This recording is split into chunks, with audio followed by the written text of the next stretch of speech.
Assalamualaikum warahmatullahi wabarakatuh. Bismillah, alhamdulillah, wassalatu wassalamu ala rasulillah Sayyidina wa maulana Muhammad ibn Abdillah wa ala alihi wa ashabihi wa man tabi'ahu wa walah. Amma ba'd, la hawla wa la quwata illa billah.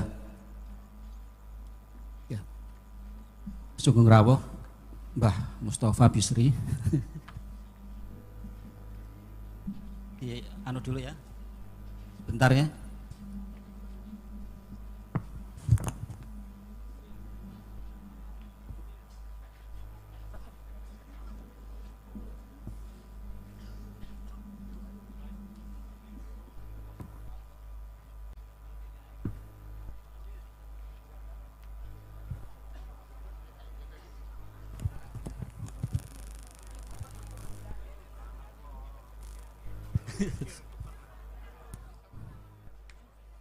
Jadi berhubung Gusmus sudah rawuh, apa saya tutup waalaikumsalam aja ya. Jadi deg-degan saya ini. Hadratul Muhtaramin, para alim ulama, para kiai, para sepuh, para bini sepuh, wabil khusus Mbah Kiai Haji Mustafa Bisri, Gus Najib, dan para narasumber, moderator Mas Jalil, dan juga para teman-teman panitia, hadirin wal hadirat rahimakumullah. Saya ingin pertama-tama mengucapkan terima kasih atas kesempatan yang diberikan kepada saya pada malam hari ini, dan untuk kesekian kalinya ya diberi kesempatan untuk bisa sowan di hadapan bapak-bapak, ibu-ibu sekalian, wabil khusus juga sowan kepada Kanjeng Sunan Kudus beserta para ulama di makam ini. Pada kesempatan ini saya juga sekali lagi ingin bagian dari rasa syukur saya. Peringatan ta'sis malam hari ini bagi saya agak istimewa, karena pada tahun kemarin ketika ta'sis ya bulan Rajab tahun 2019 kemarin, temanya tentang Sendang Banyu Panguripan.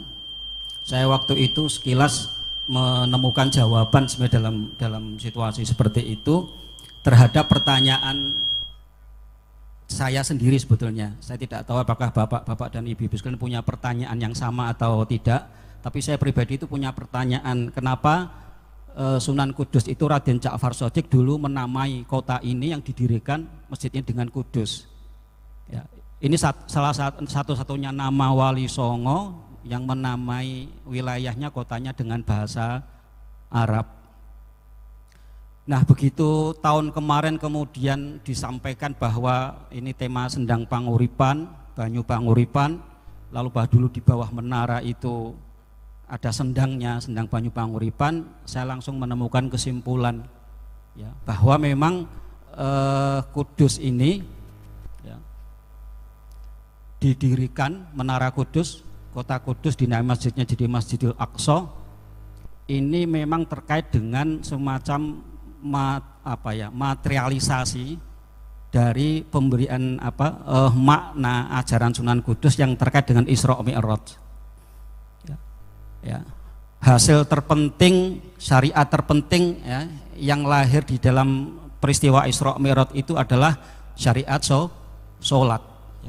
Dan yang didirikan Sunan Kudus sebagai penandanya yang paling bisa dilihat itu adalah menara Kudus.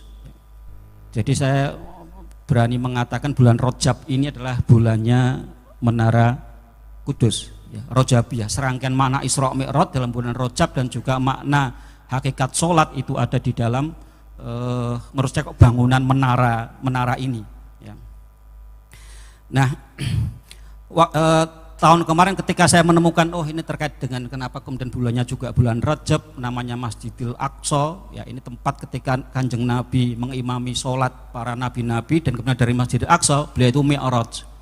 Nah, di dalam Mi'raj sampai Sidratul Muntaha beliau mendapatkan perintah sholat ya. Jadi ini terkait, kemudian menara ini adalah manifestasi bentuk yang paling bisa dilihat secara indrawi, ini bentuk gagasan tentang sholat sebagai Mi'raj. Sholat itu sebagai kenaikan Ya, kenaikan apa? Kenaikan rohani, ya. Pematangan rohani, pendewasaan jiwa kita semua, ya. Nah, ketika pulang dari Kudus, saya ngomong kepada diri saya sendiri, kalau seperti itu kamu harus menemukan naskahnya. Harusnya ada naskah mengenai ajaran Sunan Kudus tentang makna sholat ini. Ajaran-ajaran Sunan Kudus yang suluknya seperti apa, itu harus mestinya ada naskahnya. Nah, ketika saya bertanya kepada itu, perjalanan pulang kok saya buka WA ini kok ada informasi bahwa ada teman yang punya naskahnya Sunan Kudus. Langsung saya hubungi, akhirnya alhamdulillah ya, teman saya namanya Mas Nur Ahmad, ya. Beliau pernah kuliah di Belanda dan mendapatkan manuskrip ya tentang ajaran Sunan Kudus itulah. Malam hari ini sebagai rasa syukur itu saya ingin membacakan ya beberapa alinea dari manuskrip itu yang barangkali kok tak perhatikan kok kemudian nyambung dengan tema pada malam hari ini ya. Menara kearifan untuk kedamaian ya. Ya. Ini karena saya datang sebagai santri, jadi ngaji sorogan ini ya, bukan apa. Saya akan bacakan, lebih ke bacakan saja, nanti barangkali untuk mensyarai penjelasan nanti ada Mbah Mus, ada teman-teman yang lain. Bismillahirrahmanirrahim. Ya. Jadi manuskrip ini menurut para ahli itu ini adanya di perpustakaan di Leiden. Ya. Tidak ada namanya dan tidak tercantum di kolofonnya itu siapa penulisnya dan tahunnya berapa.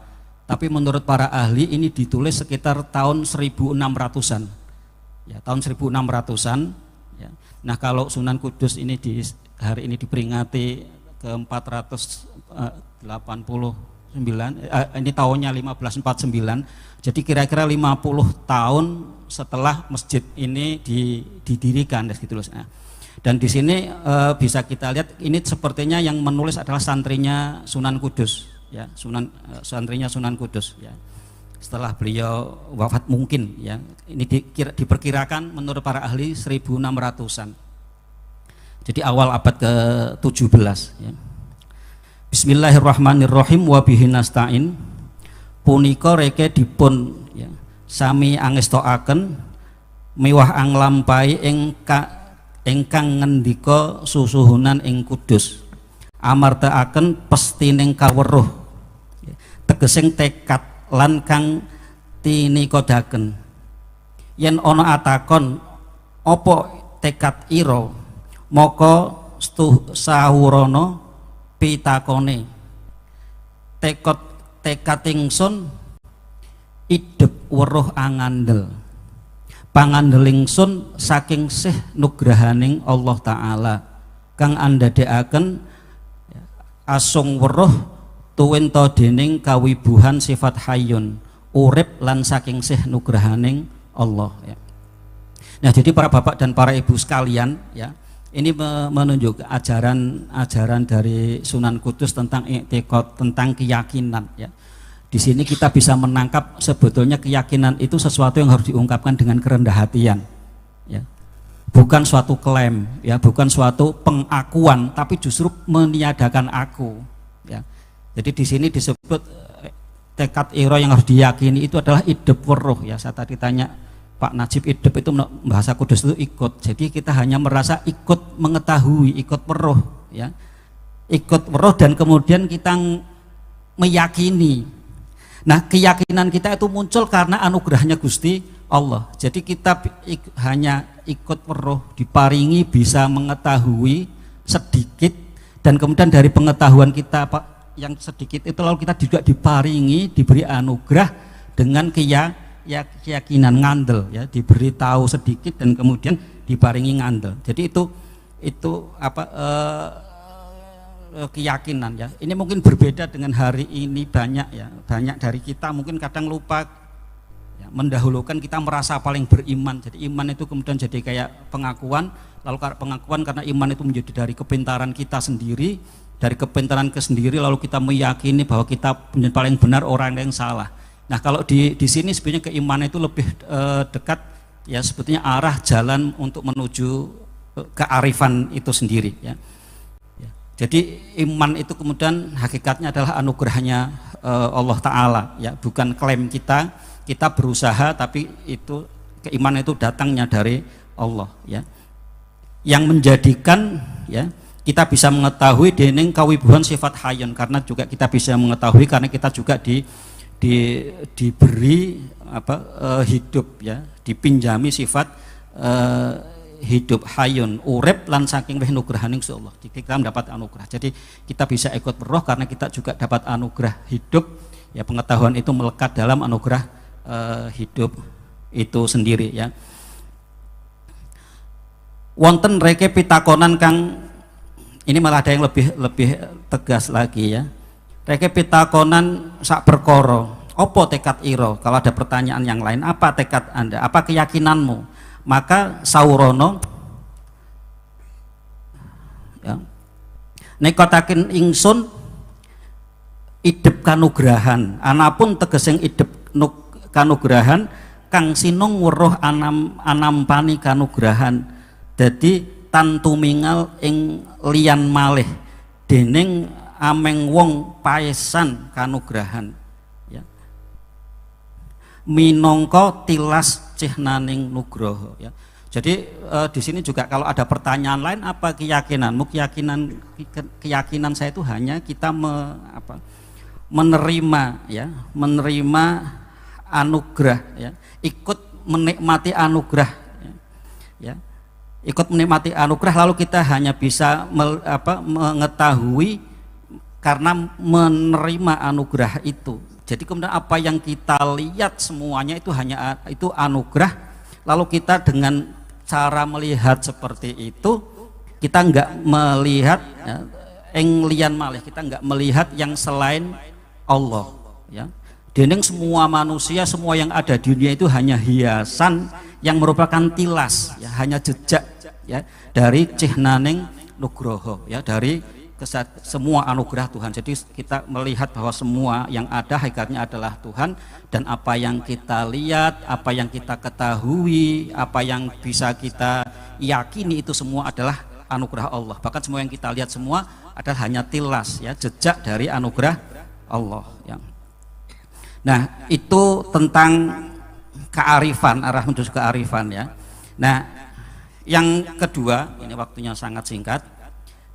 Saya mau memberikan satu pasal ini yang terkait dengan makna, saya kok memaknai ini makna menara ya. Pasal ya, punika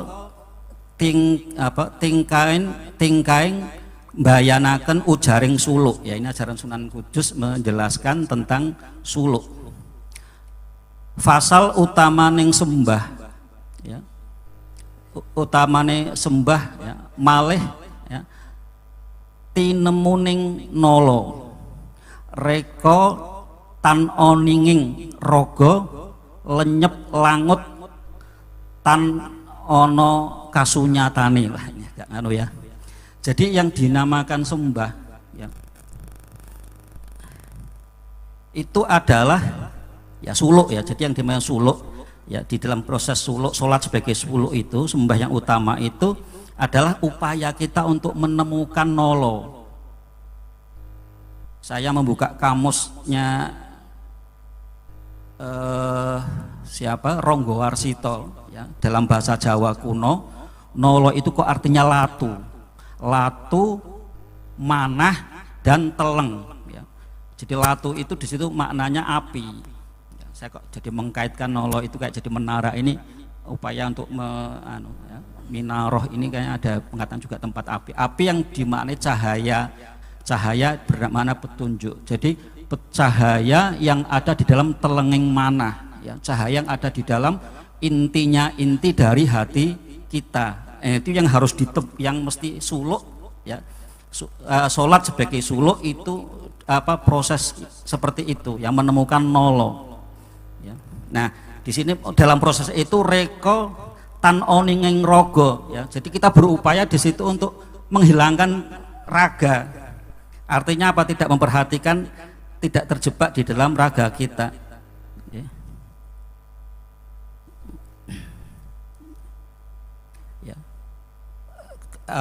apa rogo terus lenyep langut tan ono kasunyatanya. Jadi kita nggak terpaku terjebak kepada pandangan penglihatan kepada yang sifatnya ragawi di dalam penglihatan mata kita maupun penglihatan di dalam hati kita. Tegese ya, utamaning sembah ya, kang tan syirik tingale ya. Jadi sembah yang utama itu kemudian penglihatannya itu tidak bercampur ya, tidak tercampur, tidak mendua ya. Jadi tauhid utuh ya. Ing dalam sholat ya. Nah, di dalam sholat itu penglihatan kita tidak terpecah belah ya, penglihatan kita ya. Nah ini yang harus kita usahakan terus ya, usahakan terus ya. Dening karem tingale ing sifat wibuh ing Allah Ta'ala ya. Jadi kemudian kita apa sifat. Nah ini yang harus kita usahakan terus ya. Kita sering sholat itu ya mata kita kadang melihat warna, melihat apa gitu. Nah itu yang harus kita apa di sini reko, kita harus berusaha untuk bisa tidak mendua pandangan kita hanya konsentrasi kepada Allah Ta'ala ya. Nah bapak-bapak dan ibu-ibu sekalian ya, jadi di dalam naskah ini saya jadi semakin yakin bahwa ketika kita melihat menara mau masuk Masjid Aqsa itu kita harus menghayati makna, berusaha sekuat mungkin untuk bisa memahami makna sholat itu sebagai upaya seperti naik ya. Untuk naik menara itu artinya sebenarnya upaya masuk, bukan naik dalam arti ya mi'raj itu sih masuknya ke dalam hati, masuk ke dalam hati paling dalam untuk menemukan cahaya, itu. Dan itu yang sebetulnya kalau diajarkan oleh Sunan Kudus. Nah dengan cara apa? Dengan kita berusaha untuk menghilangkan penglihatan terhadap yang sifatnya raga, penglihatan baik dengan mata indera maupun dengan dalam pikiran kita, dalam angan-angan kita. Jadi kemudian di situ tidak ada yang menyekutukan, yang syarik mencampuri pandangan kita terhadap Allah Ta'ala ya. Nah bapak-bapak dan ibu-ibu sekalian, barangkali itu ya yang bisa saya bacakan untuk kita bersama, saya sorogan, dan ya saya ngalap barokah saja membacakan ini makna pengetahuan, dan kita mudah-mudahan ya kita semua berkahnya Kanjeng Sunan Kudus kita dapat anugerah dari Allah SWT, kita bisa mendapatkan ya keyakinan yang bisa melahirkan kearifan ya. Dan kearifan di dalam proses pencapaian sholat itu ya, kita tahu bahwa di dalam mi'raj itu sholat itu yang diawali dengan takbir kan gitu ya. Takbir itu mengagungkan Allah. Ketika kita mengagungkan Allah maka selain Allah adalah tidak ada. Dan sholat kemudian dalam proses seperti itu kita hanya melihat Allah, ditutup dengan salam. Salam itu artinya kita akan menyebarkan kedamaian ya. Salam adalah menyebarkan kedamaian. Nah untuk kita bisa sampai kepada kedamaian itu kita harus rendah hati di dalam keyakinan kita bahwa semua yang ada di bumi, yang ada di langit itu semua hanyalah jejak dari anugerah Allah, termasuk dengan perbedaan-perbedaan di dalam keyakinan. Kita lalu menjadi toleran terhadap perbedaan keyakinan karena kita meyakini bahwa keyakinan itu adalah anugerah dari Allah. Kita hanya ikut-ikut saja mengetahui, lalu kita ngandel, kita percaya, dan kepercayaan kita ikut-ikut kita bisa weruh itu adalah karena itu semua anugerahnya Allah. Sehingga lalu bisa setiap orang bisa mendapatkan memperoleh pengetahuan atau keyakinan yang mungkin bisa berbeda-beda bentuknya, bisa berbeda-beda caranya ya. Dan dalam bentuk untuk tidak lalu salam, menyebarkan salam di dalam sholat, setelah sholat itu artinya juga tidak menyakiti orang lain, dan itu mungkin diwujudkan ya dalam praktek Sunan Kudus.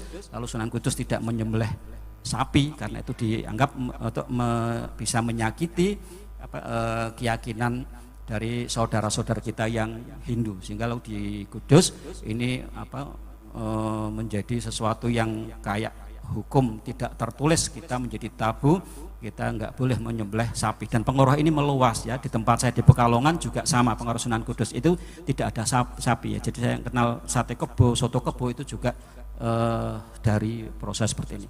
Demikian ya Mas Halil yang saya sampaikan, mudah-mudahan ada manfaatnya. Wabillahi taufiq wal hidayah war ridha wal inayah. Wassalamualaikum warahmatullahi wabarakatuh. Waalaikumsalam.